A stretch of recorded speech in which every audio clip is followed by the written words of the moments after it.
আদি অনাদি ধাৰাবাহিকখনৰ আজি নিশা আহিবলগীয়া এপিছডৰ প্ৰমো মুকলি হৈছে। আজিৰ প্ৰমৰ প্ৰথম ভাগত আমি দেখিবলৈ পাইছোঁ ৰদালিক আইতাকে কৈ আছিল অহা এবছৰৰ ভিতৰত তোৰ বিয়াখন হ'ব। তেতিয়া আমি দেখিবলৈ পাইছোঁ ৰদালি মাত দিছিল হয় নেকি, সেইজন ল'ৰাৰ লগতে সেইখন ৰভাতে মই তোমাৰেই বিয়া পাতি দিম, চাই থাকিবা।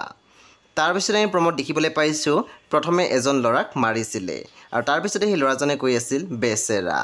তাৰপিছত আমি প্ৰমত দেখিবলৈ পাইছোঁ আনজন ল'ৰাই কৈ আছিল সি আপোনাক খোচা মাৰিছে আৰু আপুনি হাঁহিছে। পুনৰ ল'ৰাজনে কৈছিল তাৰ কিস্মতে তাক ইমান জোৰে খোচা মাৰিছে, আজি মই তাক খোচা মাৰিলে সি দুখ নাপায়। সেই বন্ধু বান্ধৱীসকল আজি নিশা 9 বজাত ৰং টিভিত আহিবলগীয়া আদি অনাদি ধাৰাবাহিকখন খুবেই বেছি ইণ্টাৰেষ্টিং হ'বলৈ গৈ আছে। সেই আপোনালোকে চাবলৈ একেবাৰে নাপাহৰিব।